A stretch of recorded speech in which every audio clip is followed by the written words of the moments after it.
All around this place here we call Magunchin. Is the traditional Aboriginal name for the heart of the city, the CBD.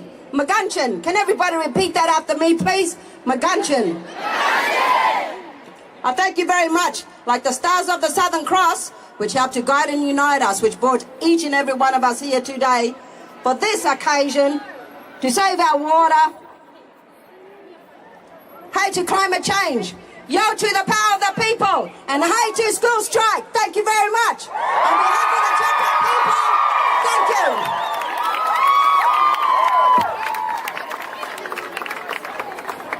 Failed to take care of our environment and our earth. So now it's time for all of us to take a stand and fight for our future.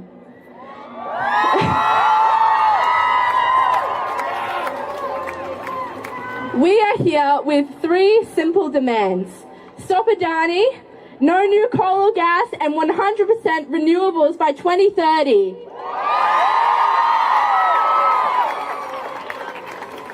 We are here to sound the alarms. We are in a climate crisis and politicians are blind to it. We are just one of the many global strikes today on March 15th, making history, demanding immediate action on climate change. In Melbourne, there are 30,000 people striking today. In Sydney, there's 20,000, and in Hobart, there's 8. How amazing is that? We will not stop fighting until we have real, meaningful action on climate change. That is what we stand for, and that is why we are here today. Now, now I'd like to introduce our other speaker, next speaker, Bea from SEED. Give her a round of applause, guys.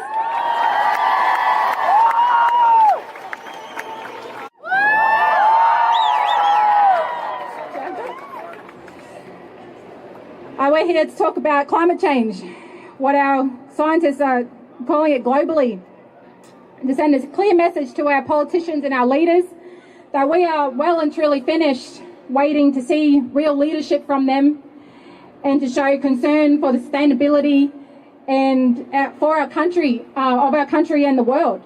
I'm absolutely disgusted in the attitudes that our so-called leaders have had towards the actions of our youth that they are forced to take, like this strike today in this heat, so your voices are heard, because your voices are of the utmost importance. Our next generation, you will be our future leaders. In the last few weeks, we have experienced record temperatures across the country. We are experiencing more uncontrollable bushfires, more frequent cyclones that are travelling further south every year. Massive drought across New South Wales and flooding more recent in Townsville and North Queensland. The communities being affected by climate change right now are Aboriginal and Torres Strait Islander people first and foremost. In the Torres Straits, we're experiencing more sea flooding than ever, with the washing away of homes, of families and cemeteries right before their very eyes. The massive contributors of emissions are these mining companies, like Origin, where they are planning to frack for natural gas and further for the rich deposits of wet gas in the NT. Adani's coal mine is destroying natural sacred springs to the traditional owners up there. I just want to congratulate all you young people for coming here today and making this statement. It is very bold, and this is what you need to do, and we will support you 100% all the way in what you need to do to make sure you're ahead. This is your future. This is your world. Thank you very much.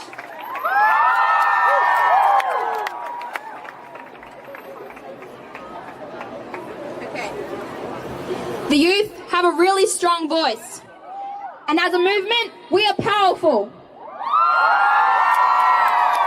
But we don't have a vote, so we need your help.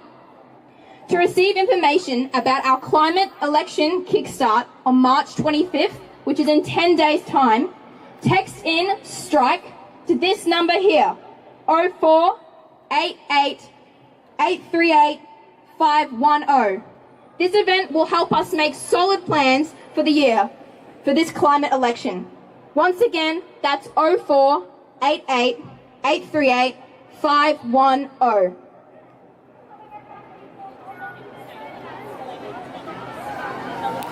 Pacific. The coal Australia burns and exports has impacts far beyond our own home. Next up, we have Moni and TJ speaking from the Pacific Climate Warriors. Please make them feel welcome.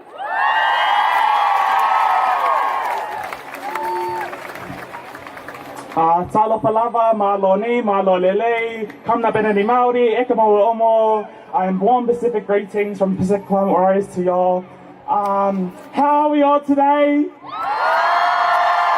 It's pretty hot, isn't it? It's autumn and it's pretty hot. I reckon, climate change. But yeah, how are we all today? I didn't hear the first time. Yeah, yes. Oh, bless. I love y'all for coming out. Simply come straight to my heart. But we're going to do a little activity before we bring out our main speaker from PCWs. So just repeat after me. When I say mili, mili, mili, mili, put your hands together and go mili, mili, mili, mili, mili, mili. Mili, mili, mili, mili, mili. And then when I say batia, y'all clap your hands. Okay? So we'll do it. First activity. Mili, mili, mili, mili, mili. Batia, batia. And then when I go hey, hey, y'all go ho, okay? Yep. Y'all got this? Okay, first one. Mili, mili, mili, mili, mili. Mili, mili, mili. Batia, batia. Hey, hey. Hey, hey. Mili, mili, mili, mili, mili, mili. Mili, mili, mili, mili. Batia, batia. Hey, hey. Thank you so much. I'm going to invite Moni to come up. Take y'all back one more time.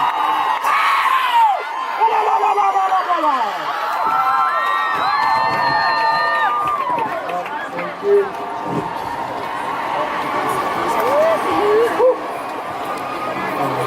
What's up, guys? Firstly, I'd like to acknowledge that we are standing on Yagara and Turrbal country. I'd also like to acknowledge the elders past, present and emerging. Yeah, alright. Alright. My name is Moni Siossi and I'm 15 years old. Born and raised in Australia, I'm of Samoan descent. Today I'm here to speak on behalf of the Pacific Climate Warriors.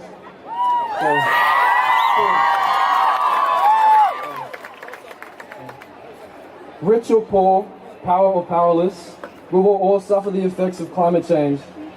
We are facing what is quickly becoming the greatest moral crisis of our time, and it is those least responsible that will bear the greatest costs. I would also like to bring to your attention the islands of the Pacific that are currently on the front lines of climate change. Kiribati, Papua New Guinea, Vanuatu, Solomon Islands, Fiji, Tokelau, Marshall Islands, and Tuvalu. With sea levels that continue to rise, these islands have become subject to extreme and unprecedented king tides, storms, and cyclones that cause destruction to nearly everything in its path. Roads have been destroyed, crops and food sources have been wiped out, children play in unsafe areas, and basic medical needs are not always available, and access to clean drinking water has become nothing short of a luxury.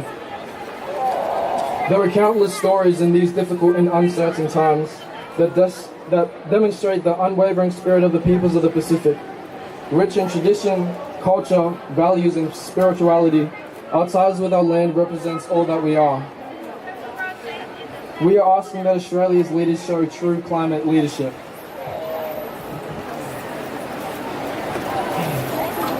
My granddad was 65 when he passed away. Known for his generosity and humour, he was selfless, unassuming, and fiercely loyal to his family. He was a proud farmer of a taro plantation. In his spare time, he would sit for hours and study.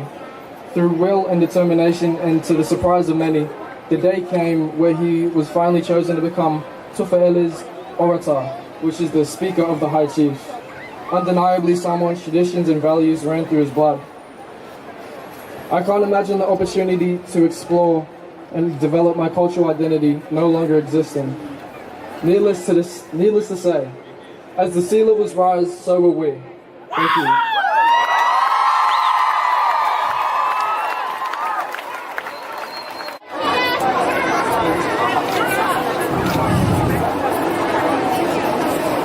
I am so happy to be with you today on this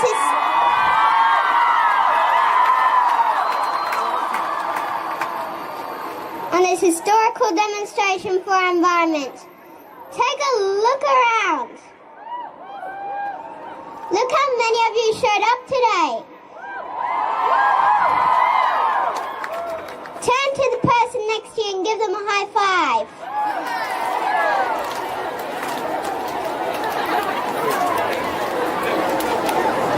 My name's Tia and I'm 8 years old. I don't watch the news or read much about our environmental crisis. I don't need to. I already know. I feel it and I see it because I am a child. I play outside, I ride my bike, I swim in the ocean, and there's no place I don't see traces of ignorant human behaviour.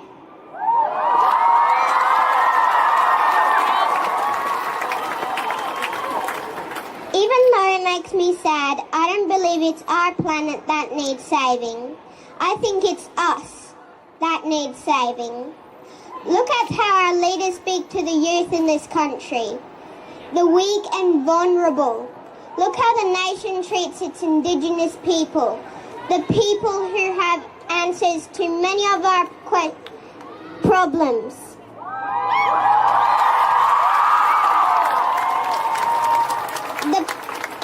The people who have lived in harmony with the environment for thousands of years. Imagine what could happen if we stopped wasting time and started working together to create a world where all beings are respected. A world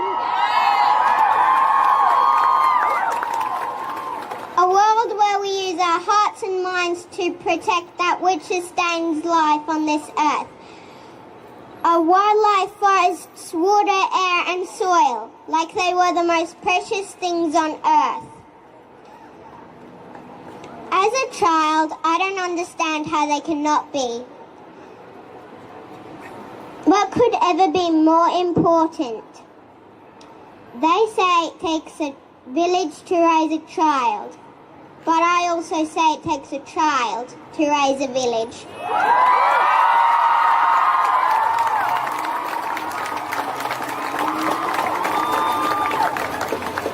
So please listen to the children because they couldn't care less about money or power. All we want is a safe future. Thank you. Peace.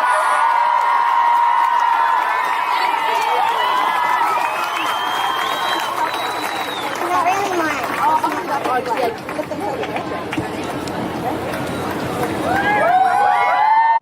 Hi, I'm Poppy. I am honoured to be surrounded by so many other people who want to take a stand to make a difference. Our environment is the most vital thing on earth, so why are people completely ignoring it? Politicians, completely ignoring it. Are they scared? Scared of losing money? Money isn't everything. Money isn't going to save us when there isn't any oxygen left and we're literally clutching on for dear life. Money isn't going to save us when there's when extreme heat waves can kill the elderly, the young and the poor. Climate change is real, it is man-made and it is the most important issue of our lives.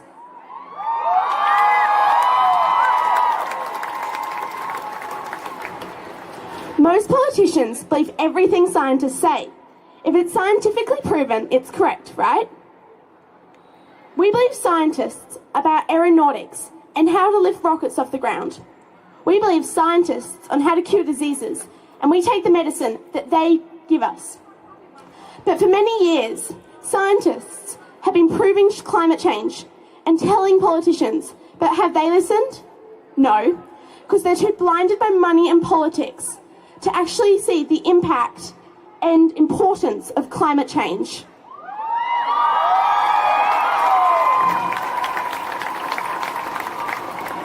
Because of global warming, we are now in our 6th mass extinction. This means 200 animal species are getting killed every single day, which is 5,000 times more than average.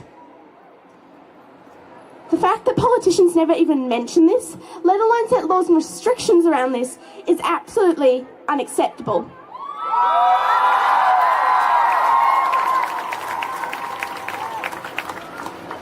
Did you know that 100 million barrels of oil are being burned every single day?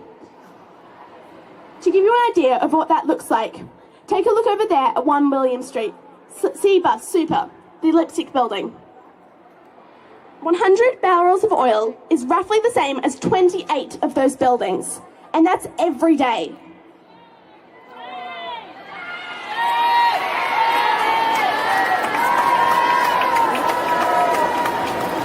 We already have a solution to this problem, but our politicians will not act and will not make the world a better place for us, our children and our grandchildren.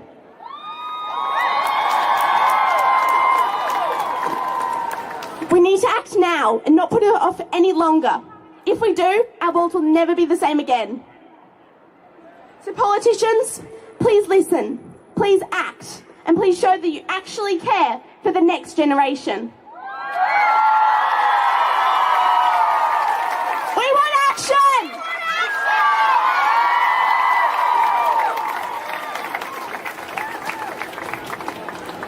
Thank you so much, Poppy. All right. Hey everyone, just a reminder that if you need some water or if you need to refill your water bottle, just head over to the trees to your right.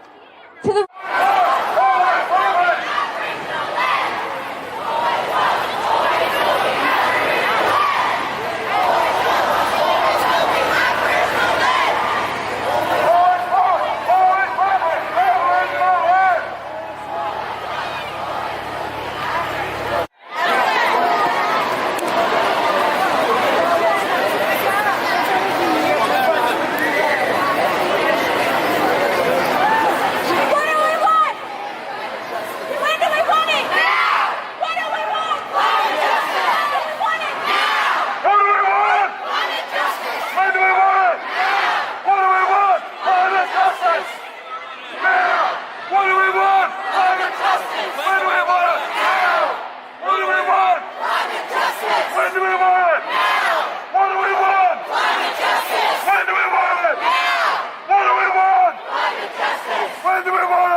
not only explains the urgency of the climate crisis, but also shows what can be done.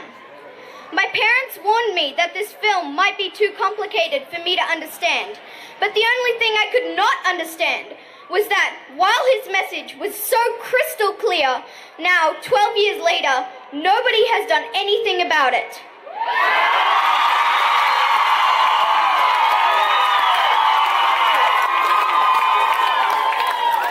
Imagine you look into a globe that reveals the future. Do you want to see huge natural disasters, sweltering hot winter days, and half the world underwater? Or do you want to see a happy and safe home for all the generations to come? And so we are back, and we will keep coming back until this is fixed. Thank you.